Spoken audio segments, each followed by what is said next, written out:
आज हम लोग थर्मल प्रॉपर्टी ऑफ मैटर जो हम लोग का टॉप चैप्टर है हीट का एनसीईआरटी बुक से, उसमें हम लोग पढ़ेंगे। एक टॉपिक है तुम्हारा जिसमें पिछले लेक्चर में हम लोग पढ़ रहे थे कैलोरीमेट्री वगैरह के बारे में। आज हम लोग पढ़ेंगे हीट ट्रांसफ़र, जो कि जाहिर है कि सेना की बुक में एक अलग से चैप्टर है और हीट ट्रांसफ़र अलग से है। तो हीट एक एनर्जी है और हीट का एनर्जी एसआई यूनिट में हो गया तुमको जूल होता है, और सीजीएस यूनिट में जिसको एक जो बहुत प्रचलित इसका यूनिट है दैट इज कैलोरी। तो 1 calorie equals to 4.2 joule, 1 calorie equals to 4.2 joule. तो यहाँ पर हम लोग पढ़ेंगे हीट ट्रांसफर। तो हीट को एक जगह से दूसरी जगह जाना, तो ये इसके 3 तरीका है। मोड ऑफ हीट ट्रांसफर का क्या हो गया तुमको, mode of heat transfer, mode of heat transfer तुमको हो गया 3 तरीके हैं। पहला नंबर है कंडक्शन, इसको फिर डिटेल में हम लोग देखते हैं, पहले नाम देख लेते हैं। दूसरा नंबर है तुमको कन्वेक्शन, और तीसरा नंबर है तुमको रेडिएशन। रेडिएशन तो हम लोग तीनों को बारी बारी से देखेंगे। तो 3 मोड ऑफ हीट ट्रांसफर है। तो पहला आ गया तुमको कंडक्शन। कंडक्शन के द्वारा हीट ट्रांसफर जब होता है तुमको, जब एक मॉलिक्यूल जो हॉट मॉलिक्यूल है किसी सब्सटेंस का, वह अपने बगल वाले कोल्ड मॉलिक्यूल को हीट देगा, वह फिर अपने बगल वाले को देगा। इस तरह से हीट एक प्लेस से दूसरे प्लेस तक जाता है, जो कि मॉलिक्यूल का इसमें जो है तुमको मॉलिक्यूल अपना जगह चेंज नहीं करते हैं, बल्कि हीट सिर्फ एक स्थान से दूसरे स्थान जाता है। जैसे हम लोग एक रॉड को, अगर रॉड के एक छोर को हीट करते हैं, तो रॉड का एक छोर को अगर हम लोग हीट करेंगे, इसको अगर हीट दे रहे हैं, एक मेटल का रॉड हो, मेटल रॉड हो, मेटल रॉड है ये, कोई भी लोहा का हो या किसी चीज का, इसको हीट किया जाए यहाँ पर, तो ये हम देखते हैं कि इसका जो दूसरा छोर है यह भी धीरे धीरे हीट हो जाता है। तो वो कैसे आता है, यहाँ पर जो इसको हीट किया, इस मॉलिक्यूल को, जो मॉलिक्यूल को हीट लिया, क्या करेगा, दूसरे मॉलिक्यूल को देगा, दूसरा तीसरे को देगा, ये हॉट हो गया तो ये फिर हॉट अपने कोल्ड को देगा। इस प्रकार से क्या होगा, हीट एक स्थान से कोल्ड तक चलते जाएगा। तो इसमें जो है मॉलिक्यूल अपना प्लेस चेंज नहीं कर रहा, बल्कि मॉलिक्यूल के जो उसके कांटेक्ट में दूसरे जो मॉलिक्यूल, जो कोल्ड मॉलिक्यूल होते हैं, उसको हीट वो क्या करते जा रहा है, देते जा रहा है। तो यह जो विधि है, इस प्रकार जो हीट ट्रांसफर होता है, इज कॉल्ड कंडक्शन। इसको कंडक्टिविटी भी कहते हैं, हीट कंडक्शन। तो हीट कंडक्शन में क्या होता है तुमको, in this mode of heat transfer, in this mode of heat transfer, hot molecules provide heat to cold molecule in contact, cold molecule in contact। तो इसमें जो है molecule doesn't change their place, molecule अपना place change नहीं करते, molecule doesn't change their place, ये अपना जगह चेंज नहीं करता, सिर्फ हीट एक जगह से दूसरी जगह क्या हो जाता है, फ्लो हो जाता है। तो इसमें जो क्या है तुमको, इसमें जो रेट ऑफ हीट फ्लो होगा, तो यह जो रेट ऑफ हीट फ्लो होगा, तो यह किस पर डिपेंड, किस रेट से हीट जाएगा। अब हमारा सवाल यह होगा, ये तो कंडक्टिविटी हुआ, कंडक्शन हुआ, ये कांटेक्ट के कारण होगा, एक बॉडी के कांटेक्ट कारण दूसरे में जाना। और तुमको ये सॉलिड में है तुम्हारा, वैसे कुछ लिक्विड वगैरह में भी कुछ कंडक्टिविटी होती है, उसको लो होती है, और एयर की तो बहुत कम कंडक्टिविटी होती है, मेटल की कंडक्टिविटी सबसे अधिक होती है, वुड वगैरह की कंडक्टिविटी लेस होती है, ऊन की भी कंडक्टिविटी, ऊन जो है तुम्हारा उसकी कंडक्टिविटी लेस होती है। इसलिए हम लोग जाड़े के दिन में स्वेटर वगैरह पहनते हैं, क्योंकि वह हमारे बॉडी के अंदर के हीट को क्या करता है, बाहर जाने से रोकता है, क्योंकि बैड कंडक्टर ऑफ हीट है ऊन। और इसलिए हम क्या करते हैं, उसको यूज करते हैं जाड़ा के दिन में, बिकॉज जिससे कि हमारा बॉडी का जो हीट है वो बाहर नहीं जा सके। ऊल वगैरह क्या हो गया, बैड कंडक्टर ऑफ हीट है। तो इस तरह का सब्सटेंस जो कि हीट को कंडक्ट ना करे, वैसा हम जिस जो कि हमारे बॉडी का टेम्परेचर को एटमॉस्फेयर में जाने से क्या होगा, रोकेगा। तो ये जो तुम्हारा है बॉडी, अगर इसका टेम्परेचर इधर के तरफ, अगर हम लोग अगर छोटे से इसमें लें, अगर ये मतलब कि स्मॉल चेंज के अनुसार से लें इंटीग्रेट करने के लिए, जब जहाँ पे क्रॉस सेक्शन एरिया तुमको है, यहाँ से टी है, यहाँ पर टेम्परेचर टी है, तो ये ज्यादा हुआ तो हीट किधर जाएगा, हीट जाएगा इधर से, टी प्लस डी टी है, अब इधर टेम्परेचर क्या है, टी है, और ये तुमको थिकनेस अगर है dx, तो अगर टेम्परेचर तुमको चेंज हो रहा है कितना का, dt चेंज हो रहा है dx डिस्टेंस में, तो इसको टेम्परेचर ग्रेडियंट होता है तुमको माइनस dt बाय dx कहते हैं। टेम्परेचर ग्रेडियंट, टेम्परेचर ग्रेडियंट एक टर्म आता है that's equal to minus dt by dx। अगर तुमको क्या हो रहा है, अगर dt टेम्परेचर का ड्रॉप हो रहा है dx लेंथ में, तो इसका टेम्परेचर ग्रेडियंट कहलाता है dt बाय dx या माइनस dt बाय dx। और अगर तुमको heat, rate of heat transfer, ये एरिया ऑफ क्रॉस सेक्शन के प्रोपोर्शनल होता है। Rate of heat transfer, rate of heat transfer in conduction is directly proportional to area of cross section, area of cross section and temperature gradient,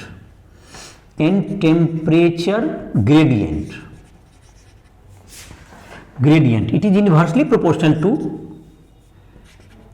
temperature gradient. Area के proportional हो गया और तुमको temperature gradient के क्या होगा, तुम्हारा proportional होगा, तो ये टेम्परेचर ग्रेडियंट के। तो इसको अगर रेट ऑफ हीट फ्लो अगर तुमको कहें dq by dt, if dt time में रेट dq हीट हो रहा है फ्लो, तो dq बाई dt होगा rate of heat flow, that's is proportional to area and minus dt by dx, temperature gradient. ये होगा rate of heat flow, heat current भी इसको कह सकते हैं, रेट ऑफ हीट फ्लो और हीट करेंट। तो हीट करेंट जो है तुमको रेट ऑफ हीट फ्लो, ये प्रोपोर्शनल टू हो गया एरिया और साथ साथ टेम्परेचर ग्रेडियंट के प्रोपोर्शनल हो गया।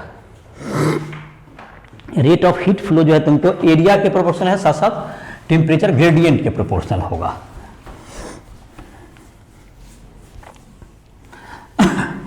तो हीट प्रोपोर्शनलिटी जो तुम्हारा होगा dq by dt equal to क्या हो गया, ka dt बाई dx हो जाएगा।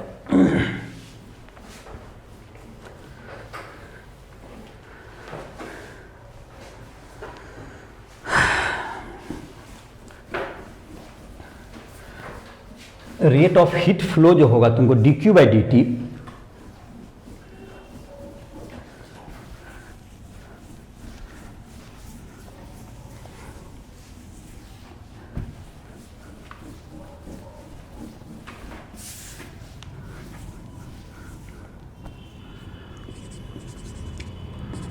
Rate of heat flow dq by dt जो प्रोपोर्शनल है उसको हटा के एक कांस्टेंट लाएंगे that is k a minus dt by dx। k is called conductivity of the material, k is called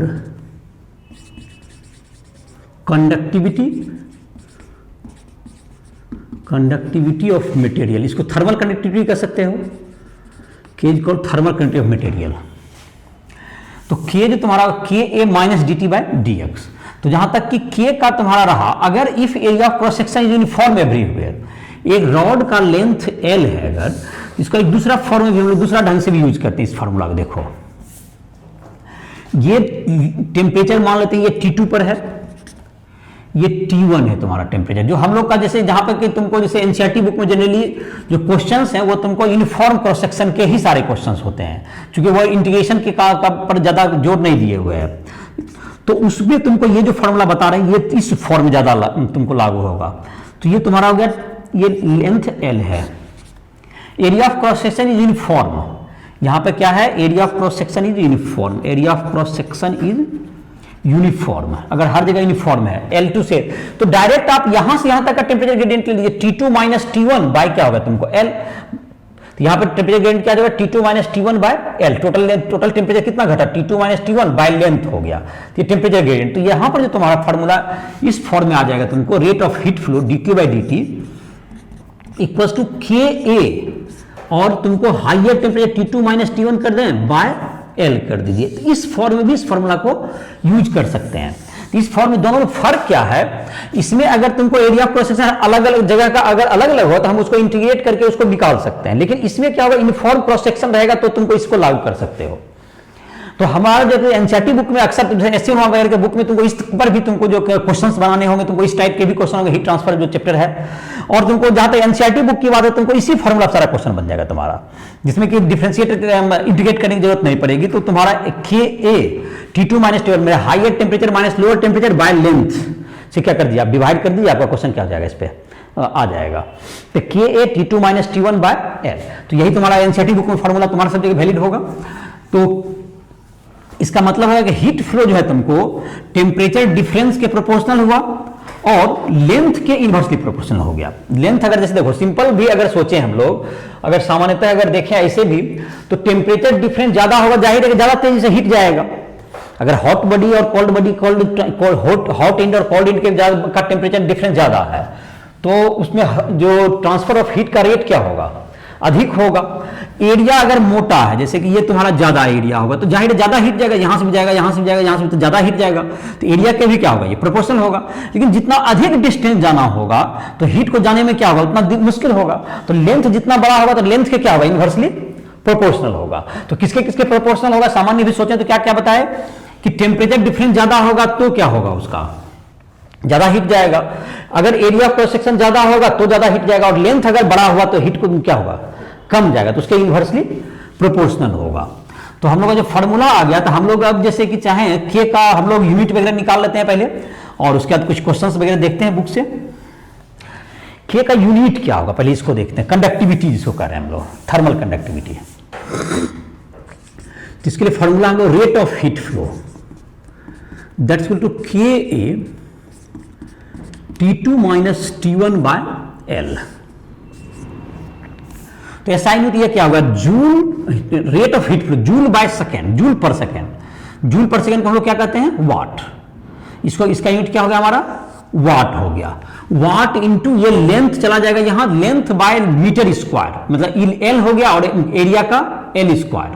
तो मीटर स्क्वायर का एक मीटर बच गया, लेंथ मतलब वाट पर मीटर, और ये इसका हो गया टेम्परेचर डिफरेंस का kelvin. SI unit, SI unit क्या हो गया, SI unit of K that is conductivity. Conductivity is equal to watt per metre पर केल्विन, वाट पर मीटर केल्विन। जहां तक डायमेंशन की बात है, डायमेंशन ऑफ K, तो K का डायमेंशन क्या हो जाएगा, हीट का हो गया mL2T-2 बाई T हो गया, तो mL2T-3, और एरिया का L स्क्वायर कट गया, एक L हो इधर से मल्टीप्लाई हो जाता है, mL T-3 K-1, क्या हो जाएगा इसका, mL T-3 और K-1, इसको अपने से करके देख सकते हो। इसका हो गया mL2T-2 बाय क्या हो गया तुमको, T हो गया, तो T पर -3 हो गया पावर, और एल स्क्वायर यहाँ पे इसका एरिया इसका एल स्क्वायर से कैंसिल होगा, और एक एल यहाँ पे चला, तो ml हो गया और T-3 हो गया, और टेम्परेचर का जो एक केल्विन K-1 हो गया, जैसे डायमेंशन हो गया। तो तुम्हारा ये हो गया unit of dimension of thermal conductivity, एक नया फिजिकल क्वांटिटी तुम्हारा डिफाइन हुआ। फिर एक बात ये ध्यान रखिएगा, थर्मल कंडक्टिविटी तुम्हारा होता है ये मटेरियल पर डिपेंड करता है, उसके नेचर पर, ये dq बाई dt पर डिपेंड नहीं करता, टेम्परेचर डिफरेंस पर भी डिपेंड नहीं करेगा, एरिया पर भी डिपेंड करेगा। ये सारे क्वांटिटी जो बदलेंगे, अगर टेम्परेचर डिफरेंस है तो ये भी बढ़ जाएगा, तो ये तुमको, लेकिन k कांस्टेंट रहेगा। k किस पर चेंज नहीं करेगा, k तुमको मटेरियल के नेचर पर क्या करेगा, ये डिपेंड करेगा, ना ही टेम्परेचर डिफरेंस, इन सब पर कांस्टेंट होगा। जो ज्यादा कंडक्ट करता है हीट का, मेटल वगैरह, उसका कंडक्टिविटी ज्यादा होगा, जिसका कंडक्टिविटी कम है, जो कम कंडक्ट करता है उसका कंडक्टिविटी कम होगी। तो एयर है, इस सब का कनेक्टिविटी बहुत लो होता है, वुड है लकड़ी जैसे, इस सब कनेक्टिविटी कम है, ऊन जैसे बताए ऊन, इसका भी कनेक्टिविटी क्या होता है, लेस होता है तुमको। वाटर का भी कंडक्टिविटी, थर्मल कंडक्टिविटी कम ही होता है, वाटर वगैरह भी बेटर कंडक्टर नहीं होते हैं, उससे वो उसमें जो हीट फ्लो होता है वो दूसरे टाइप से होता है, जो कन्वेक्शन, जो कि आगे पढ़ेंगे हम लोग। वाटर वगैरह का मेन हीट, जो वाटर को हीट करने का जो प्रोसेस है दैट इज कन्वेक्शन से होता है, कंडक्शन उसका काफी कम होता है कंडक्टिविटी। तो हम लोग देख लेते हैं, एग्जाम्पल है तुम्हारा, कितना नंबर एग्जाम्पल है, पढ़ो 11.6, क्या पढ़िए, पहले स्टील है एक तरफ से, है ना, स्टील और कॉपर का एक रॉड है, उसका जंक्शन का टेम्परेचर बताना है। तो डाटा ले लेते हैं सबका, हो जाएगा। तो एनसीईआरटी एग्जाम्पल नंबर कितना हो गया, 11.6। एक रॉड है, एक स्टील का है, स्टील के आयरन क्या लिखा हुआ है, कॉपर और स्टील दोनों का है रे, कॉपर बोलता है खाली। पहले क्या इधर लेफ्ट से, हाँ इधर स्टील का है, स्टील कितना डिग्री सेल्सियस इसका टेम्परेचर है, 100 डिग्री सेल्सियस, हाँ 373 केल्विन ना, 300 डिग्री सेल्सियस। और इधर का ये स्टील हो गया, इधर कॉपर इंडिका लास्ट का टेम्परेचर ये 0 डिग्री सेल्सियस, ये कॉपर का है। तो दोनों का लेंथ कितना दिया हुआ है, दोनों का लेंथ इक्वल है, स्टील का 15 सेंटीमीटर लेंथ है, ये 15 सेंटीमीटर लेंथ है, और ये लेंथ है 10 सेंटीमीटर। चलिए हो गया। और एरिया ऑफ क्रॉस सेक्शन दोनों का, area of cross section uniform होगा सर, यूनिफॉर्म में दोनों का same area of cross section है, same area of cross section, दोनों का एरिया ऑफ क्रॉस सेक्शन क्या है, सेम है। तो ये कहता है कि इसका जो है टेम्परेचर को इसको 300 डिग्री सेल्सियस रखे हैं, इसको 0 डिग्री सेल्सियस। तो जब क्या होगा तुमको स्टेडी स्टेट जब रीच कर जाए, मतलब कि स्टेट जैसे कि इसको गर्म करना शुरू करेंगे, तो किसका कौन ज्यादा है, और area of steel is equal to 2 into area of copper. चलिए ठीक है, इसका यूज करेंगे बाद में। सेम क्रॉस सेक्शन नहीं है, गलती इसको काट दिए। और हाँ यहाँ बता रहे थे कि 300 डिग्री सेल्सियस इधर का टेम्परेचर, इधर का 0 डिग्री है, तो ये धीरे धीरे हीट क्या होगा, इधर से इधर की ओर जाएगा। और एक स्थिति ऐसी आती है जब धीरे धीरे जब जाते रहेगा, तो शुरुआत में जैसे लगाओगे तुमको क्या होगा, ये जो टेम्परेचर है धीरे धीरे बढ़ना शुरू होगा। तो बीच का टेम्परेचर जैसे शुरुआत में क्या होगा, जैसे यहाँ पर अभी हॉट है, ये तुमको बड़ी अभी कोल्ड होगा, तो ज्यादा तेजी से हीट लेगा और कम हीट आगे भेजेगा, तो उसमें उस स्थिति में इसका टेम्परेचर धीरे धीरे बढ़ता जाएगा। लेकिन एक स्थिति ऐसी आएगी जब कुछ देर के बाद कि जिस रेट से ये हीट लेगा उसी रेट से ये कोल्ड को इधर हीट देते जाएगा, और इस तरह से क्या होगा, तुमको एक स्टेडी स्टेट गेन कर लेगा। जबकि rate of heat coming to this section is equal to rate of heat going out from the section. तो इस स्थिति में यह पूछा जा रहा है कि इस जंक्शन का टेम्परेचर T क्या होगा, क्या कांस्टेंट रहेगा। यहां पर कोई 300 डिग्री सेल्सियस में मेंटेन किया, कोई गर्म करने का सोर्स है इसके पास, नहीं तो धीरे धीरे घटते चला जाएगा। और यहां पे 0 डिग्री पर भी तो अपना जैसे यहां आइस वगैरह को मेल्ट करा होता है, ये भी 0 डिग्री मेंटेन रहेगा। मतलब इधर से हीट को दे रहा है कोई, देने के लिए कोई चूल्हा वगैरह जो भी ओवन है, और यहाँ पे जैसे बर्फ वगैरह में रख दिया, तो बर्फ बहुत बड़ा बर्फ रख लिया, तो वो हमेशा क्या होगा, पिघलाते जा रहा है अपना, और वहां 0 डिग्री लेकिन क्या रहेगा, मेंटेन रहेगा। और इसलिए ये तुमको 300 भी मेंटेन है, 0 भी मेंटेन है, और बीच का टेम्परेचर शुरुआत में बढ़ते जाएगा, और लेकिन ये भी समय के साथ मेंटेन हो जाएगा कुछ, और इसके बाद ये तुमको जितना जिस रेट से हीट आएगा उसी रेट से हीट क्या होते जाएगा, इस तरह की ओर चलते जाएगा। तो यहां पर जब in equilibrium, in steady state कहते हैं, in steady state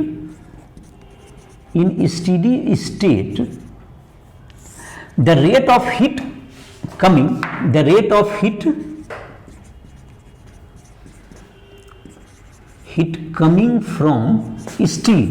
from steel is equal to rate of heat going to copper. Junction पर से बात कर रहे हैं यहाँ, इस तरफ से जंक्शन पे हीट जिस रेट से आ रहा उसी रेट से हीट क्या होगा, इधर की ओर जाएगा। अब किस रेट से हीट आएगा, तो ये ज्यादा टेम्परेचर पे होगा 300 माइनस टी, जैसे हम लोग लिखते हैं ना के स्टील का, यहां पे लिखेंगे के of steel into area of steel, इधर हुआ इंटू टेम्परेचर डिफरेंस, इधर क्या होगा 300 माइनस क्या होगा टी, और लेंथ है तुम्हारा इधर 10 सेंटीमीटर ना, 15 सेंटीमीटर इस साइड लेफ्ट साइड में, अच्छा हाँ 15 सेंटीमीटर तो कट जाएगा, इसलिए दिक्कत नहीं है इसका। इधर होगा के कॉपर का इंटू एरिया क्या हो गया इधर का, कॉपर का इंटू टी माइनस द 0 बाय ये हो गया तुमको 10 सेंटीमीटर, सेंटीमीटर ऐसे भी कट गया, तो आप यूनिट नहीं बोल रहे, कोई दिक्कत नहीं है। अब यहां पे के का वैल्यू देना होगा, स्टील का कितना कंडक्टिविटी है, 50.2 कितना 50.2 स्टील का बोल रहे हो ना, और ये है 2 गुना है तुमको कॉपर का, इस एरिया ऑफ क्रॉस सेक्शन की बात कर रहे हैं। ये 2 into area of C U कर देंगे, जैसे सी यू क्या हो जाएगा, कैंसिल हो जाएगा, आई इंटू क्या होगा तुम्हारा ये 300 माइनस टी, और ये कट के तुम्हारा 15 और 10 कट के क्या होगा, इधर 3 बचा। चलो कॉपर का थर्मल कंडक्टिविटी बोलो, कंडक्टिविटी 385, कॉपर ज़्यादा कंडक्ट करता है, इंटू एरिया ऑफ कॉपर रहेगा जो कैंसिल अपने आप हो जाएगा, इंटू टी हो गया ये टी माइनस 0 बाय क्या होगा तुम्हारा ये 2 हो गया। अब इसको क्या कर देंगे हम लोग, एरिया ऑफ कॉपर तो कट गया तुम्हारा, और हमारा जो है इसको सॉल्व करके क्या का वैल्यू निकाल लेंगे हम लोग। ये इक्वेशन बच गया टी है, तो टी का वैल्यू क्या आ जाएगा हमारा, आ जाएगा, तो कितना आ जाएगा टी का वैल्यू, कितना 100 था कि इतना कम बोल रहे हैं, तो गलत बोला, 300 डिग्री नहीं होगा ये लगता है,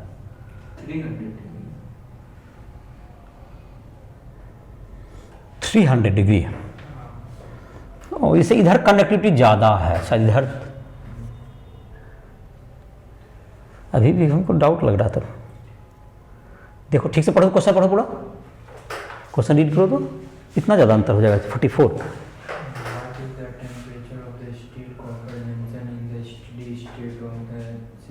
हाँ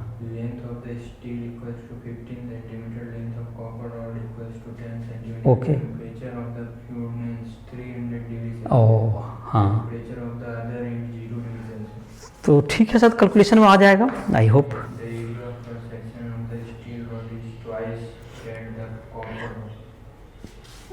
ठीक है, तो ये तुमको, ये इसकी कंडक्टिविटी लो है, इधर कंडक्टिविटी ज़्यादा है शायद, इधर तेज़ी से हीट दे देगा 44, लेकिन फिर भी एनीवे चलिए, तो शायद आ जाएगा आंसर 44, यही सही बोल रहा है खैर। अच्छा तो अब तो इसको चेक भी अभी करने में समय लगेगा, तो खैर टी का वैल्यू 44 हो गया, तो तुम्हारा बनने का यही तरीका होगा, देख लोगे कैलकुलेशन। तो ये तुम्हारा क्या होगा, समझ में आ गया होगा, इसमें स्टेडी स्टेट में क्या होगा, जिस रेट से इधर से हीट आ रहा है उसी रेट से हीट क्या हो रहा है आगे की ओर आगे जाएगा, और इसके बाद K A into T two minus T one by L कर देंगे, तुम्हारा ये आंसर जो भी है आ जाएगा। अगला क्वेश्चन भी कुछ इसी तरह से है, उसको भी देख लेते हैं। तुमको 11.7 उसमें दिया हुआ है, किसका किसका जंक्शन है, आयरन और इसी सेम फिगर है ना, आयरन और ब्रास का जंक्शन, पहले आयरन है और उसके बाद ब्रास, और उसमें एरिया दोनों का गिवन है, इक्वल ही है एरिया, दोनों का एरिया अलग अलग है, इक्वल ही एरिया दिया है।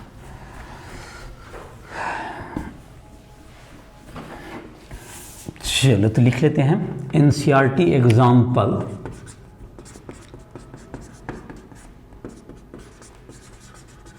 (11.7) इसमें भी लगभग फिगर उसी तरह का है, एक आयरन रॉड है और एक ब्रास का रॉड है, लेंथ दोनों का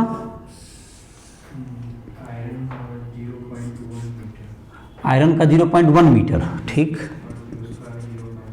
दोनों सेम लेंथ है 10 सेंटीमीटर का, 0.1 मीटर ये भी हो गया, ये आयरन वाला भी, और 0.1 मीटर ये ब्रास का भी हो गया।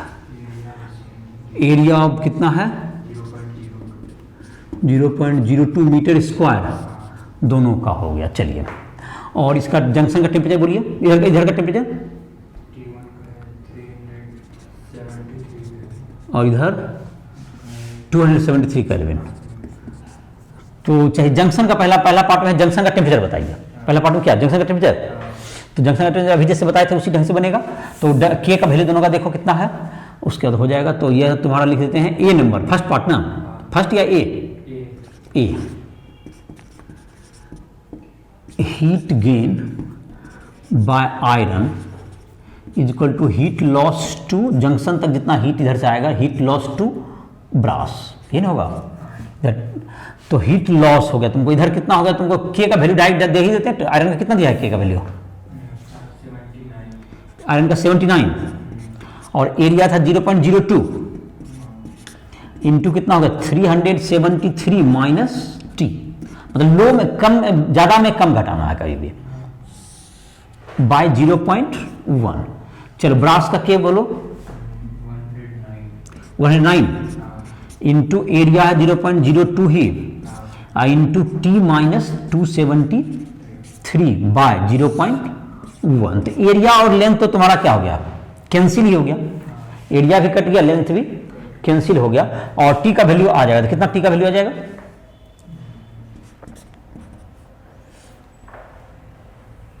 आंसर दिया है 315 केल्विन आ जाएगा तुम्हारा ये, ठीक है। तो ये तुम्हारा 315 केल्विन आ गया। अब तुमको दूसरा पार्ट इसमें है, क्या निकालना है,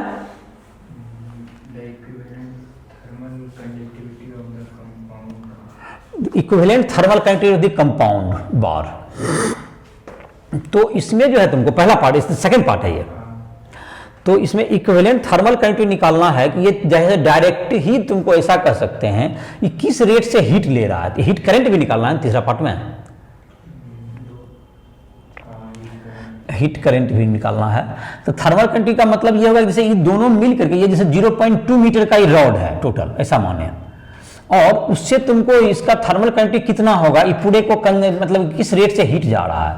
तो जिस रेट से हीट जा रहा है वो तो हम लोग पता कर ही सकते हैं, रेट ऑफ हीट फ्लो हम लोग निकाल सकते हैं। ये जैसे पूरा कंडक्टिविटी इसका होगा के, तो अभी जिस रेट से यहाँ पर रेट ऑफ हीट फ्लो हम लोग निकाल लेते हैं, इसके पहले सेकंड पार्ट में भी तुम्हारा रेट ऑफ हीट फ्लो निकाल लेते हैं, इसका बी पार्ट के सेकंड जो भी है, रेट ऑफ हीट फ्लो कितना होगा, रेट ऑफ हीट फ्लो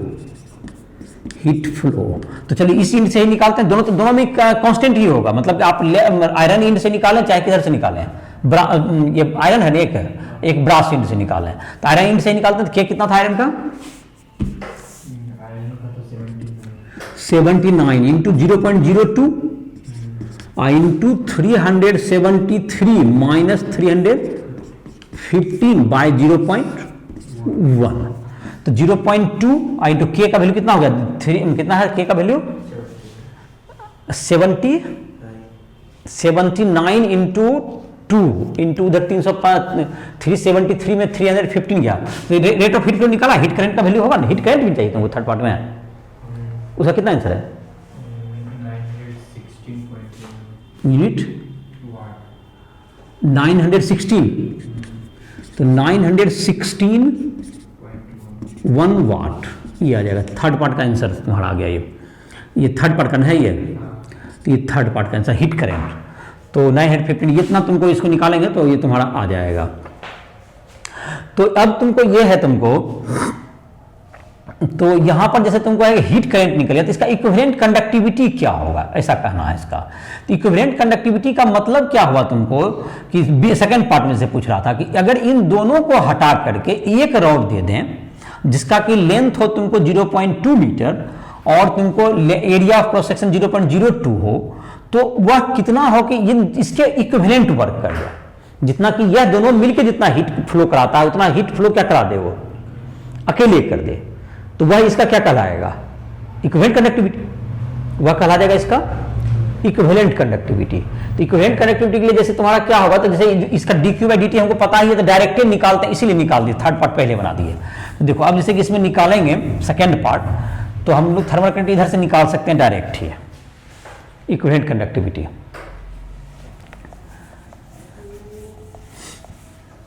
ऐसे इक्विवेलेंट कंडक्टिविटी जो होता है तुमको ये जैसे कि चाहेंगे अगर फार्मूला के रूप में निकालना तो 1/k बराबर 1/k1 प्लस 1/k2 होता है, इसमें जैसे कि उस ढंग से भी निकल जाता है। तो खैर उस ढंग से तुमको नहीं पढ़ाई हुई है, तो देखो जैसे कि कंडक्टिविटी निकालना है तुम्हारा, तो ये तुमको क्या हो जाएगा, इक्विवेलेंट कंडक्टिविटी निकालना है। तो इक्विवेलेंट कंडक्टिविटी का मतलब है कि हमको रेट ऑफ हीट फ्लो हमको पता ही है, dq बाई dt हम लोग निकाल चुके हैं, अभी आया ना तुम्हारा जो थर्ड पार्ट का आंसर है, that's k equivalent k into area into 373 पूरे रॉड का ले लिए माइनस 273 बाय क्या होगा तुम्हारा डिस्टेंस, ये 0.2 मीटर। हाँ चलो, तो ये अभी जो k निकलेगा मेरा क्या जाएगा, ये कितना निकला, dq बाई dt कितना है, 916.8 1, ये k हमें निकालना है, एरिया होगा 0.02 इंटू ये 100 हो गया बाई ये हो गया 0.2, तो 0.21 मतलब 0.2 तो 0.1 बचा, तो 10 हो गया, तो k बराबर हो गया इतना बाई 10, तो k कितना हो गया 900 कितना है 91.6 कितना है? ये नहीं आंसर यहाँ वाट पर मीटर पर केल्विन, ये तुमको इतना इक्विवेलेंट कंडक्टिविटी हो गया। तो ये क्या कर दिया तुमको, जैसे डिक्यूबिडिटी निकाल लिए तुमको, उससे हम लोग क्या निकल गया तुमको, इक्विवेलेंट कंडक्टिविटी निकालने में क्या हो गया हमको, डायरेक्ट हो गया। मतलब इन दोनों रॉड को हटा करके एक रॉड जोड़ दीजिए और उससे क्या होगा, दोनों को हटा दिए, दोनों का लेंथ उतना ही ले लिए, एरिया क्रॉस सेक्शन सेम है ही, तो उसका इक्विवेलेंट कंडक्टिविटी क्या हो गया हमारा, निकल गया। मतलब एक ऐसा रॉड जिससे दोनों मिलकर इतना कंडक्टिविटी के रॉड का काम कर रहा है, 91 का कंडक्टिविटी का। जैसे एगो का अलग अलग दोनों का था, अभी जैसे था आयरन का था शायद तुमको कितना 100 कुछ था और उसका कम था, ब्रास का कम था, दोनों मिलकर इक्विवेलेंट कितना किया 91 का काम वो कर रहा है। तो यही होगा तुम्हारा थर्मल कंडक्टिविटी का। तो यही हुआ, पहले थर्ड पार्ट ही बन गया तब सेकंड पार्ट बना इस प्रोसेस से। अब है हम लोग का दूसरा है तुमको heat, mode of heat transfer में इसके काफी क्वेश्चन दिए हुए हैं, बुक वगैरह में बनाओगे कंडक्टिविटी के काफी क्वेश्चन हैं, जहां भी दिक्कत हो ऐसे तो तुमको कभी भी कंटेक्टर से राष्ट्र लैब को प्ले स्टोर से डाउनलोड करके हमसे संपर्क करिए, कभी भी क्वेश्चन पूछा जा सकता है। तो आज दूसरा जो टॉपिक है तुमको कंडक्टिविटी के बाद, कंडक्टिविटी पर काफी क्वेश्चन ऐसे वगैरह दिए हुए हैं और उसमें जैसे इंटीग्रेशन वगैरह के भी होंगे, तो जहां भी दिक्कत हो तुम कभी भी ऐप के माध्यम से संपर्क कर सकते हो। तो ये तुम्हारा है अगला जो टॉपिक है तुम्हारा कन्वेक्शन। तो कन्वेक्शन में जो तुम्हारा होता है दूसरा मोड ऑफ हीट ट्रांसफर, दूसरा मोड ऑफ हीट ट्रांसफर है कन्वेक्शन। तो इसमें जो तुमको हीट ट्रांसफर होता है कन्वेक्शन में, इसमें होगा तुमको जैसे कि इसका पहले एग्जांपल से ही कुछ समझें।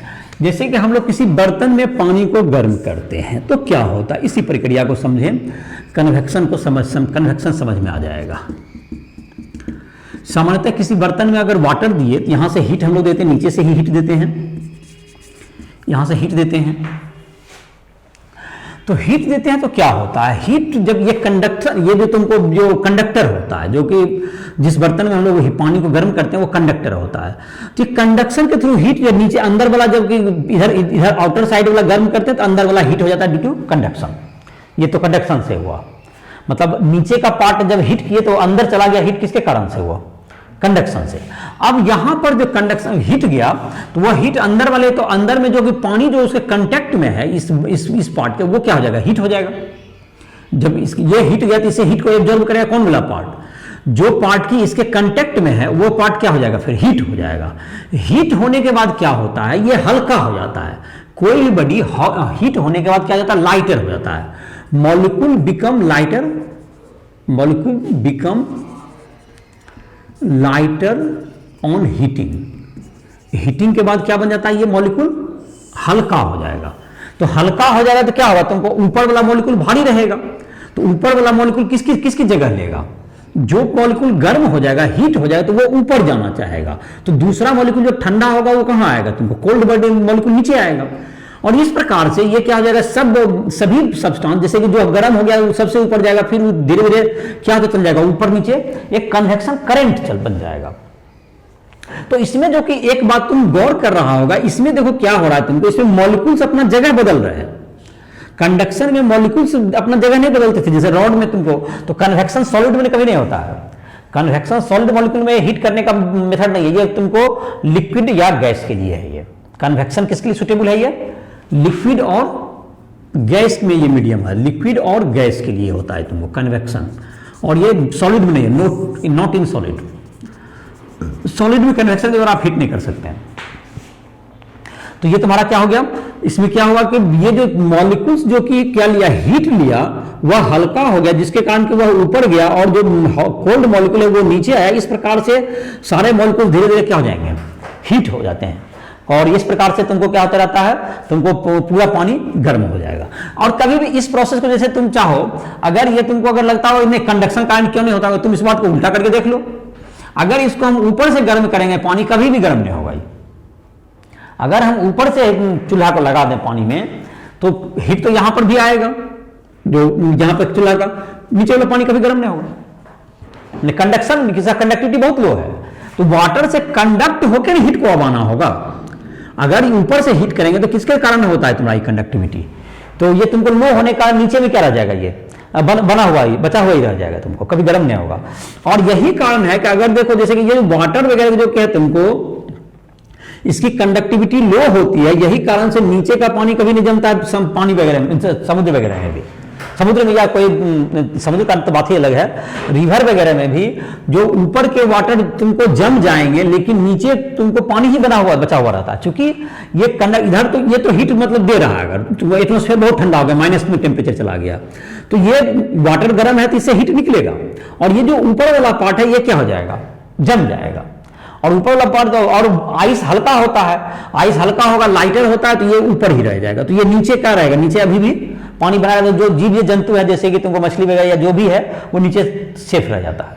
और नीचे का टेम्परेचर ये 4 डिग्री मेंटेन रहता है, ये 4 डिग्री पर इसका डेंसिटी मैक्सिमम होता है, ये 4 डिग्री पर रहता है। और इस प्रकार से जो जीव जंतु है सब तुमको क्या होता है, मतलब बच जाता है।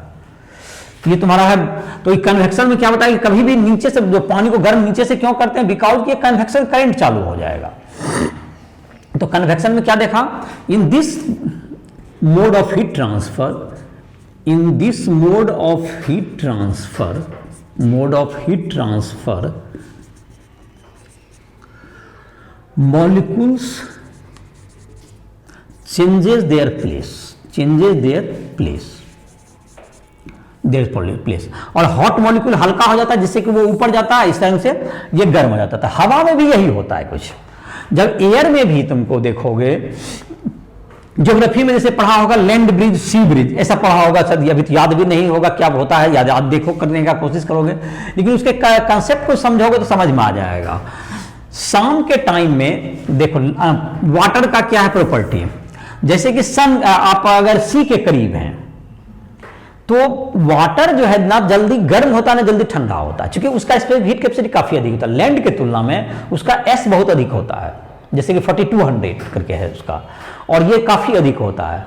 तो जैसे कि अगर दिन के टाइम में कहें तो कंपैरेटिवली जो है तुमको जैसे कि दोपहर में तो लैंड जो है तुमको जल्दी हीट हो जाएगा, जैसे बालू वगैरह और जल्दी हीट होता है, तो लैंड हीट हो जाएगा तो पानी जो है तुम्हारा जैसे समुद्र है बगल में, तो पानी क्या रहेगा, ये कंपैरेटिवली क्या रहेगा, ये ठंडा रहेगा।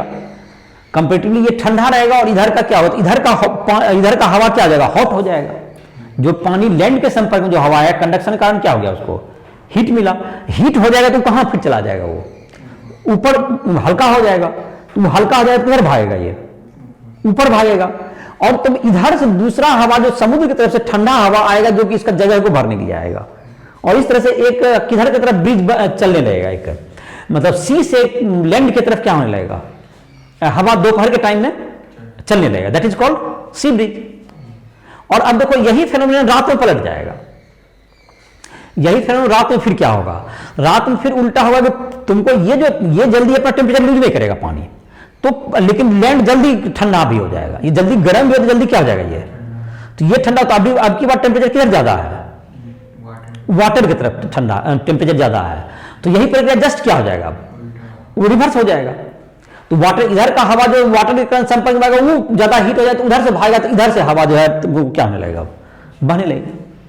और यही बात तुमको ट्रेड विंड जो कि तुमको बहता है, जो कि ट्रेड विंड जो कि तुमको यही तुमको जैसे ये तुमको अगर पूरे ग्लोब का फेनोमेनन देखेंगे हम लोग, तो इस फेनोमेनन से तुमको कन्वेक्शन करंट वहां भी तुमको फ्लो होता है पूरे ग्लोब में। देखो अब अर्थ पे यही बात को जैसे कि यहाँ पे लैंड ब्रिज और सी ब्रिज समझा, इसी तरह का तुम देखो इक्वेटर और पोल में भी तुम देखो तो यही प्रक्रिया हो रही है। अगर आप देखेंगे जैसे कि तुमको आप नॉर्थ पोल पे हैं और यहां पे इक्वेटर पे आइए, यहां पर ये पोल तुमको ठंडा एरिया है, यहां पर ये पोल में क्या होता है तुमको टेम्परेचर लो है, यहां पर इक्वेटर पे टेम्परेचर क्या रहता है, ये ज्यादा रहता है, यहां पे सन ज्यादा पड़ता है, ये तुमको गर्म एरिया होता है। तो यहां भी तुमको क्या होगा, जब ठंडा है तो ऑटोमेटिक ये ऊपर की तरफ हवा भागा, इधर की तरफ हवा क्या नहीं लगेगा, चलने लगेगा, किधर से किधर की ओर, पोल टू इक्वेटर की तरफ हवा क्या होने लगेगा, तो मूव करेगा, बिकॉज यहां पर हवा गर्म हो जाएगा तो ये ऊपर उठेगा, तो इधर से हवा परमानेंट क्या होता रहेगा, चलते रहेगा। और ये विंड ट्रेड विंड कहलाता है, जो कि जिससे इसी हवा के सहारे तुम लोग सब पहले जो व्यापारी वगैरह जो आते थे, जिसमें कि जब मशीन नहीं था तो इसी नाव में इसी हवा के सहारे आते थे यहाँ व्यापार करने, ट्रेड करने। और ये हवा में थोड़ा सा एक और चीज आता है, इसमें ट्विस्टिंग आता है, जो ट्रेड विंड कहते हैं, जो कि हमेशा ही चलते रहता है विंड। लेकिन इसमें एक और चीज क्या आता है, देखिए ये जो हवा ये घूमने के कारण जब अर्थ के रोटेशन करना है, जो ईस्ट वार्ड डायरेक्शन में यहां पर जो हवा है W V बराबर ओमेगा स्क्वायर आर कहते हैं, V बराबर ओमेगा आर कहते हैं। Velocity equal to omega into r के बराबर इसको स्पीड यहां के हवा को मिल जाएगा इधर, जबकि इसको जीरो मिलेगा, क्योंकि इधर यहां पर रेडियस एक प्रकार से क्या है, ऐसे घूमता है ना अर्थ, तो इसका रेडियस यहां पे नहीं कुछ मिला, सर्कुलर पाथ में इसको क्या मिल जाएगा, इसका ओमेगा आर का एक स्पीड मिल जाएगा, तो इसको काफी अधिक स्पीड मिल जाता है। ये तुमको पूरा इधर डायरेक्ट तो नहीं आता, 30 डिग्री पर करीब करीब मुड़ जाता है उसके कारण, मतलब एक और इसमें स्पीड आ गया, किसके कारण तुमको ये रोटेशन कारण स्पीड आ गया, और एक किसके कारण आ गया तुम्हारा यहां पर, एक विंड जो बह रहा है तुमको इधर की ओर जाएगा, तो ये तुमको हमेशा क्या होने लगता है, एक ट्रेड विंड हमेशा फ्लो होते रहेगा किधर से, तुमको एक जिसको हमेशा ये तुमको मतलब अर्थ ग्लोब में ये हमेशा एयर इस डायरेक्शन में फ्लो होता हुआ क्या होता है नजर आएगा, तो ये भी तुमको कन्वेक्शन करंट के कारण ऐसा हो रहा है।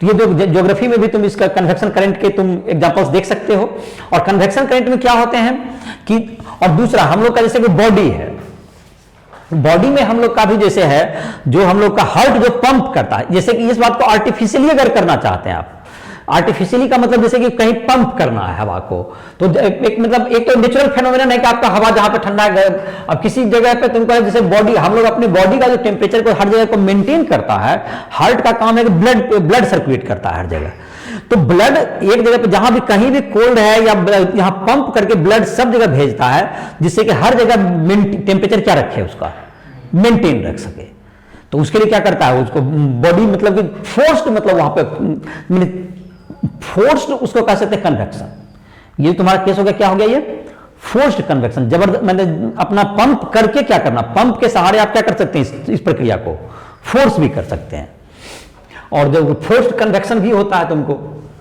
तो ये तुम्हारा जैसे कि जिसके रूम वगैरह को भी गर्म रखने में आप जैसे ब्लोअर चलाते हैं, तो वहां पर भी इस तरह का फोर्स कन्वेक्शन का हम लोग क्या करते हैं प्रयोग करते हैं, जहां पे अपने डायरेक्शन अपने अनुसार से हम क्या कर सकते हैं उसको फोर्स कर सकते हैं, तो ये हुआ तुमको कन्वेक्शन।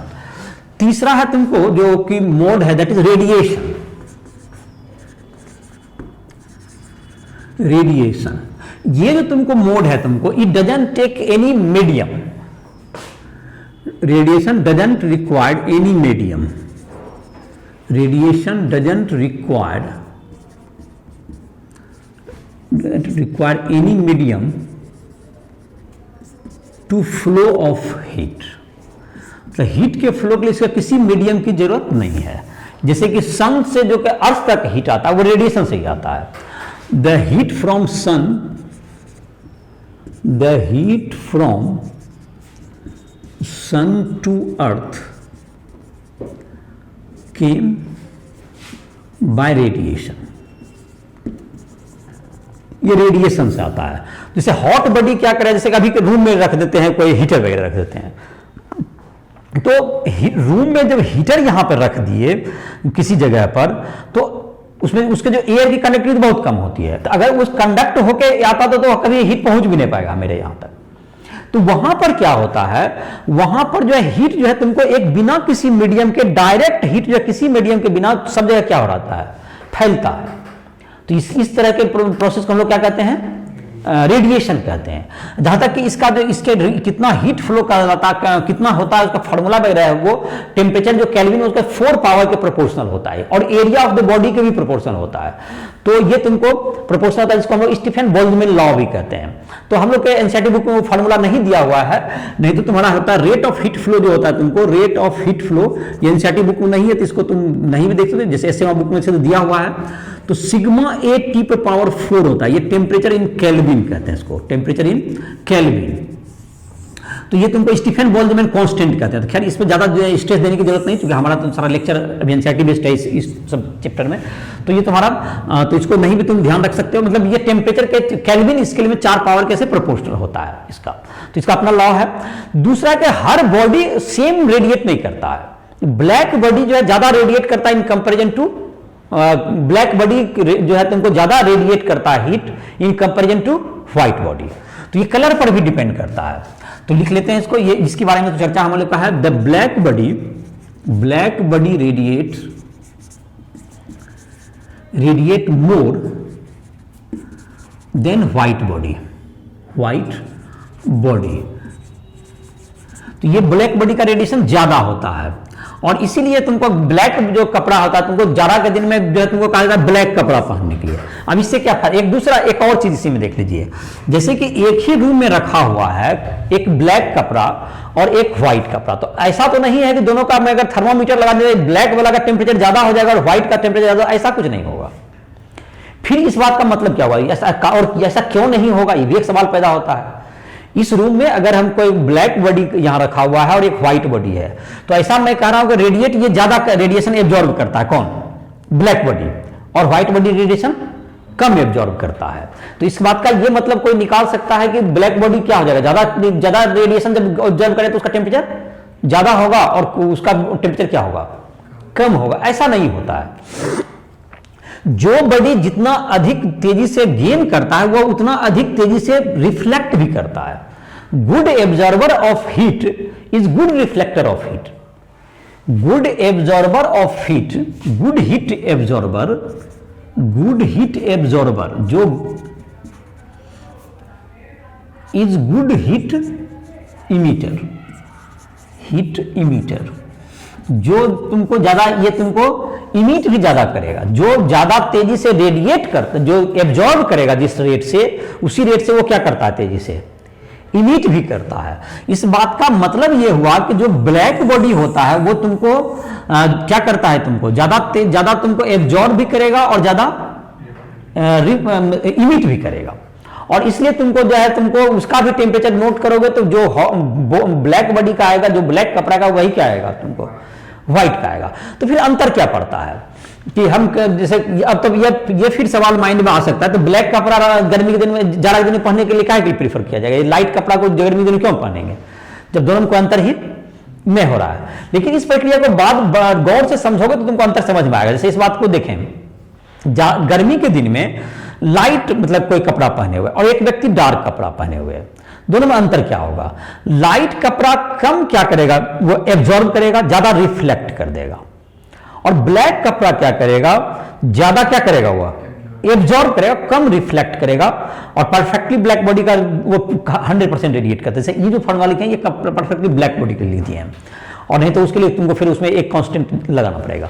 तो परफेक्टली ब्लैक बॉडी तो पूरा कर लेता है। जैसे ब्लैक कपड़ा ज्यादा अगर तुमको एब्जॉर्ब किया होगा तो इमिट भी उतना ही करेगा वो, लेकिन जब वह इमिट, जैसे देखिए यहां पे ब्लैक बॉडी, ब्लैक कपड़ा यहां पर जब ज्यादा एब्जॉर्ब कर लिया, अभी जब रेडिएट करे तो यहां हर डायरेक्शन में रेडिएट करेगा, तो ये तुम्हारे बॉडी से भी हीट गुजरेगा जब वो रेडिएट करेगा। और जो रिफ्लेक्ट हो गया अगर व्हाइट कपड़ा में, क्या हुआ, ये जो पार्ट जब यहां पर जब लेने का बात था, ये कम में एब्जॉर्ब किया, मतलब 100 वाट जैसे आया तो 100 वाट एब्जॉर्ब कर लिया ब्लैक कपड़ा, अगर 100 प्योर ब्लैक बॉडी है तो, लेकिन और 0 मानते रिफ्लेक्ट किया अगर परफेक्ट था तो। अगर कोई व्हाइट कपड़ा था तो ये 50 वाट रेडिएट किया, रिफ्लेक्ट किया, और 50 वाट क्या किया, ये एब्जॉर्ब किया, तो ये 50 वाट में इमिट करेगा ये। तो हमारा जितना इमिट जब करे तो हमारे बॉडी से होगा कम हीट, क्या होगा, हमारे बॉडी को लगेगा गर्मी के दिन में, क्योंकि गर्मी के दिन में हमको क्या लगेगा, जब हीट जाएगा तो हमको अनकंफर्टेबल लगेगा। और ब्लैक कपड़ा चूंकि 100 वाट जबकि एब्जॉर्ब करते 100 वाट उसको इमिट करना है, तो हमारे बॉडी से क्या होगा, तो ज्यादा हीट जाएगा और हमको ज्यादा गर्मी क्या होगा, लगेगा। इसका ये मतलब भी फिर वही बात है, टेम्परेचर दोनों का सेम रहेगा फिर भी, क्योंकि वह ज्यादा लिया तो वह ज्यादा क्या कर रहा है, वो इमिट भी कर रहा है। और व्हाइट वाला में क्या हुआ, वह कम लिया, ज्यादा क्या कर दिया पहले, ये वो रिफ्लेक्ट कर दिया, तो फिर हमारे बॉडी से वो क्या जाएगा, वो कम ही जाएगा। और इसलिए क्या होगा, हमें मतलब ज्यादा बेहतर किस में लगेगा, व्हाइट कपड़ा में गर्मी के दिन में। और यही बात जस्ट उल्टा हो जाएगा किस समय में, फिर ठंडी के दिन में तुमको ब्लैक वाला ज्यादा, हमको हीट की जरूरत है, तो हमको हीट की जरूरत है तो आप क्या कर लीजिए, उसको डार्क कलर का कपड़ा पहनिए। ये तुमको ये गुड रिफ्लेक्टर, गुड इमिटर तुमको होता है। गुड मतलब absorber is good emitter, not reflector. Reflection देखो, जिस समय कि तुमको एब्जॉर्ब हो रहा है उसी समय कुछ पार्ट रिफ्लेक्ट हो जाते हैं, तो इमिशन अलग बात है। और जैसे एब्जॉर्ब करना और रिफ्लेक्ट होना दोनों मिलकर मतलब कि वहां पर 100 जैसे बोले थे अभी, तो रिफ्लेक्ट जो ज्यादा कर देगा तो वह कम क्या करेगा, एब्जॉर्ब करेगा। तो good emitter is good absorber, जो एब्जॉर्ब ज्यादा करता है वो इमिट भी ज्यादा करता है। तो ये सब तुम्हारे दिए हुए थे, ये सब तुम्हारे। और तुम्हारा है दूसरा है तुमको न्यूटन्स लॉ ऑफ कूलिंग। इसका तो खैर इसमें तुमको जो है एस्पेक्ट, न्यूमेरिकल एस्पेक्ट से इसका तो फार्मूला नहीं दिया हुआ था, इसलिए न्यूमेरिकल भी इसका नहीं है। रेडिएशन का जो सामान्य आइडियाज था तो ये तुमको बता दिया गया। अब है तुमको Newton's law of cooling, Newton's law of cooling. तो न्यूटन का नियम था कि जो किसी अगर कोल्ड सराउंडिंग में कोई बॉडी को रखेंगे तो हीट जो इमिट करेगा वह तुमको जो हीट इमिट करता है, जो ठंडा होगा धीरे धीरे कोल्ड सराउंडिंग में, तो वह तुमको उस बॉडी के टेम्परेचर और सराउंडिंग के टेम्परेचर के डिफरेंस के प्रोपोर्शनल होता है। The rate of cooling, the rate of cooling of hotter body, cooling of hotter body in cold surrounding,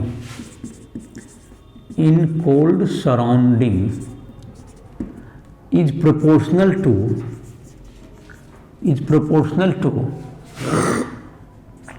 temperature difference of hot body and cold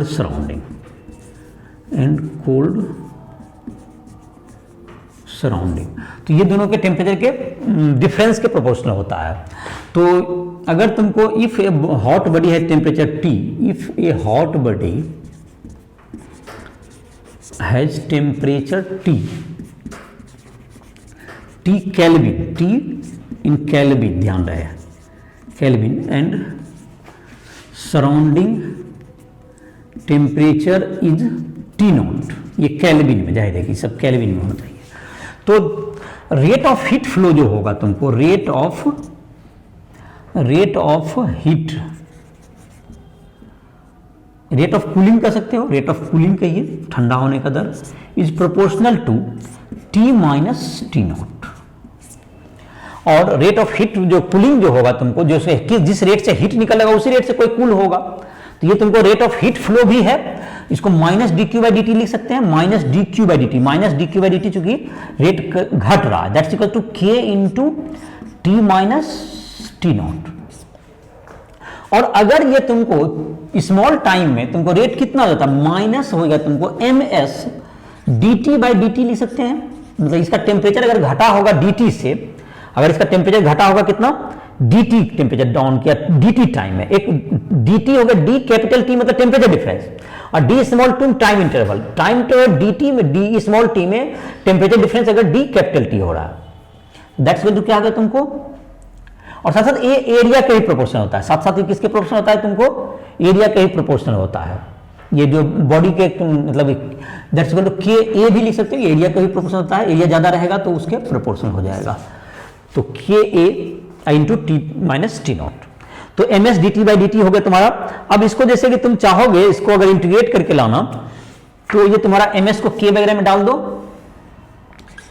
dt/t minus T0 minus इधर ही रहने दो, is equal to KA/ms into इधर dt चला गया, और integrate कर दो इसको t टाइम, पहले 0 से लेकर t टाइम तक, और पहले टेम्परेचर ड्रॉप हुआ T1 से T2 तक, इसका टेम्परेचर कहां से कहां तक घटा, जब T1 से लेके घट के कहां हो गया T2, मतलब शुरुआत में टेम्परेचर मानते हैं, इनिशियल टेम्परेचर इज T1 जो कि फाइनली हो गया initial temperature equal to T1, और it becomes T2 after time t, small t में कितना हो गया इसका टेम्परेचर, घट के T2 हो गया तुम्हारा।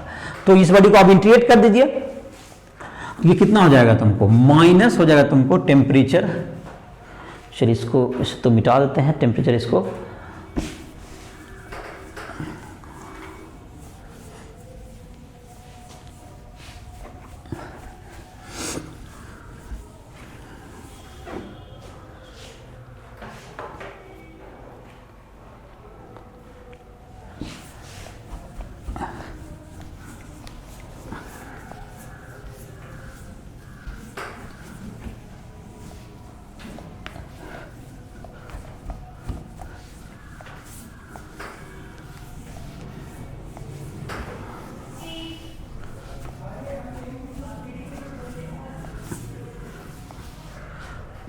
तो ये होगा तुमको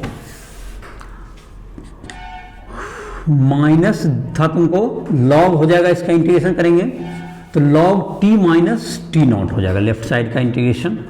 और ये टेम्परेचर कहाँ से कहाँ तक जाता है, ये T1 से लास्ट T2 तक गया ये।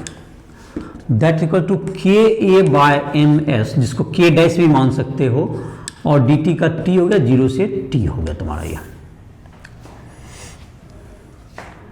तो ये हो गया माइनस लॉग ई बेस पर, ये हो गया T2 माइनस T1, तो माइनस को भी हटा दो तो तुम्हारा T1 मतलब माइनस यहाँ पे है, तो ये हो गया T2 minus T naught, E base पर T1 माइनस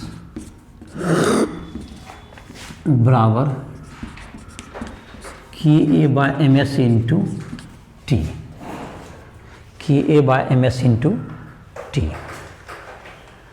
तो अब है तुमको यहाँ पर तुमको आगे इसको माइनस के कारण लॉग में क्या हो जाएगा, तुमको ये इंटरचेंज कर सकते हो, या तो log e T1 minus T nought by T2 minus T nought is equal to के ए बाय एम एस, इसको के डैश भी लिख देता है इंटू टी, ऐसा लिख सकते हो। ये तुम्हारा हो गया सब टेम्परेचर। इसमें जो ये जो न्यूटन्स लॉ ऑफ कूलिंग का जो ये सब रूल है, इसके मुताबिक जो अब जब हम लोग सम लो टेम्परेचर में तुमको जबकि हम लोग काम करते हैं, जैसे कि एक इसमें इंपॉर्टेंट तुमको क्या कर सकते हो, इसमें इसका जो कि सामान्य जो कि हम लोग जब कैलकुलेशन करते हैं इसको बनाने में इतना जो लॉग वगैरह का, तो लॉग टेबल के बिना तो ये बनेगा भी नहीं और हमेशा काफी कॉम्प्लेक्स हो जाएगा। जैसे कि हम लोग इसमें करते क्या हैं, जो कि हम लोग जब एक एग्जांपल के द्वारा ही इसको बताते हैं, जो एग्जांपल तुम्हारा दिया हुआ है, जब हम लोग स्मॉल इंटरवल में इसको इतना डिफिकल्ट में, तुम्हारा जो थ्योरेटिकल है उसमें तो अपना आ गया, जो कि छोटा रहे इंटरवल चाहे बड़ा रहे, इस फॉर्मूला पर हम लोग बना सकते हैं इसको। लेकिन सामान्यतः जो हम लोग क्वेश्चन जो सॉल्व करते हैं, जो कि एग्जाम्पल अभी बता रहे हैं, उसी ढंग से सॉल्व करोगे, बुक में भी उसी ढंग से सॉल्व किया जाता है। और देखोगे हीट ट्रांसफर में तुमको लॉज ऑफ कूलिंग के वैसे आप बुक में लास्ट में जगह चैप्टर के हीट ट्रांसफर के लास्ट के 4-5 क्वेश्चन दिए हुए हैं, जो कि न्यूटन्स लॉ ऑफ कूलिंग के हैं हीट ट्रांसफर वाले चैप्टर में। तो एनसीईआरटी का देख लेते हैं एग्जांपल, तुम्हारा है 11.8 है। ये एक हॉट बॉडी है जो कि तुमको एक कोल्ड सराउंडिंग का टेम्परेचर 20 डिग्री सेल्सियस है, और हॉट बॉडी का टेम्परेचर 90 डिग्री से 86 डिग्री होने में उसे कितना समय लगा है, 2 मिनट लगा है।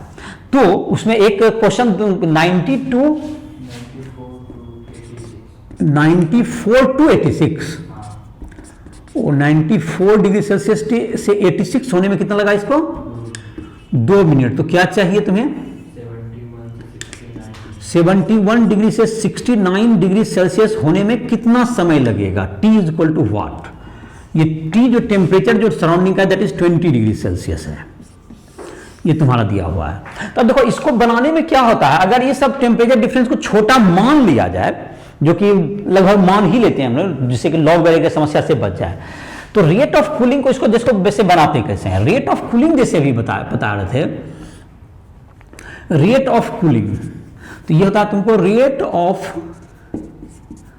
कूलिंग, एरिया तो जाहिर सब सेम ही रहेगा, तो ए को तो आप कांस्टेंट में के में ही डाल सकते हैं, I into T minus T naught, ऐसा था। तो रेट ऑफ कूलिंग, तो रेट ऑफ कूलिंग क्या लिख देंगे इसको, माइनस यहां पे लिख देंगे एम एस कह दीजिए, माइनस एम एस टेम्परेचर कितना से कितना घटा, एम एस यहां पर लिख दीजिए, टेम्परेचर तुम्हारा घट गया, जो कि के में ही इसको एम एस को डाल सकते हैं, फिर ए को भी के ए एस को इसको कर लेते हैं, एक फार्मूला पहले डिराइव कर ही लेते हैं, के ए, तो यहां हो गया minus M S D T by D T is equal to के A into T minus T naught, ऐसा लिख सकते हैं हम लोग। और के ए इस सब को हटा के के डैश एक कांस्टेंट ले आइए, तो यहां पर गया d T by D t equal to इस सब जो एम एस वगैरह को के में डाल दीजिए, के में डैश हो गया into T minus T not. चलिए ये तुमको के डैश, के ए बाय एम एस को मिला के क्या लिख दिए, के डैश, क्योंकि वो मटेरियल वही है, सारा एरिया भी क्या है सबका सेम है, इसलिए हम लोग एक कांस्टेंट ले लिया। अब देखो दोनों सिचुएशन पे काम करते हैं। dt का मतलब इसको छोटा माने टेम्परेचर डिफरेंस, तो कितना लगा dt बाई dt, तो टेम्परेचर कितना घटा मेरा, 94 से कितना घट गया मेरा 86, कितना समय लगा, 2 मिनट, ये पता है हमको। That's equals to K dash, और इसका एवरेज टेम्परेचर ले लीजिए, मतलब 90, इसको छोटा मानने का मतलब है 94 प्लस 86/2, मतलब एवरेज माइनस, ये तो सराउंडिंग का टेम्परेचर में फर्क नहीं पड़ता क्योंकि सराउंडिंग तो बहुत बड़ा है ना, तो उसमें थोड़ा बहुत हीट आने जाने से कोई फर्क मतलब वो नहीं बढ़ेगा, वो 20 डिग्री ही रहेगा। ठीक है, हीट आ रहा है, ऐसा कोई सोच सकता है कि 20 डिग्री है तो हीट तो उसका बढ़ गया, तो पूरा एटमॉस्फेयर का, एक बॉडी का हीट ठंडा होने से एटमॉस्फेयर के टेम्परेचर पर कोई बहुत फर्क नहीं पड़ेगा। तो 94 प्लस 86 कितना होगा तुम्हारा ये, तो ये इसका एवरेज 90 आ गया, 90 माइनस कितना होगा 20, दैट इज 70 हो गया। तो ये क्या होगा तुम्हारा 8 बाय कितना हो गया, 8 डिग्री सेल्सियस में इधर हो गया 8 डिग्री सेल्सियस बाय 2 मिनट, यानी हुआ बराबर हो गया के डैश इंटू कितना हो गया तुम्हारा 70, 90 माइनस 20, 70 डिग्री सेल्सियस। ये इक्वेशन 1 हो गया ये। अब ये तो हम लोग का निकल गया, इसे के डैश निकाल भी सकते हैं या बाद में डिवाइड करेंगे, के डैश हमारा क्या जाएगा कैंसिल हो जाएगा। अब सेकंड सिचुएशन का बात करते हैं।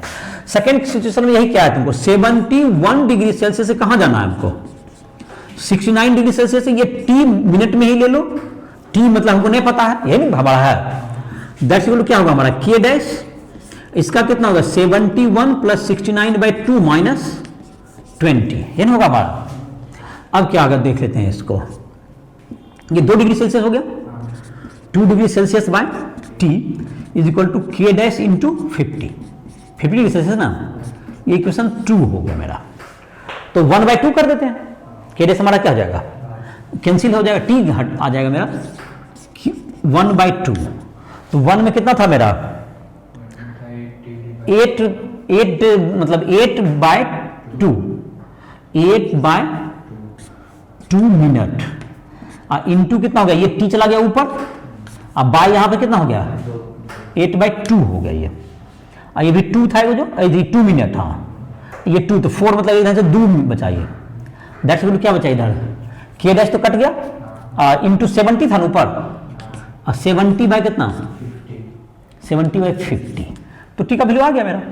तो टी इक्वल टू इधर चला जाएगा, तो ये तुम्हारा 7 बटे कट के कितना होगा तुम्हारा ये 2 बचा इधर 7/10, 0.7 मिनट, 0.7 इंटू 60 सेकेंड 42 सेकेंड।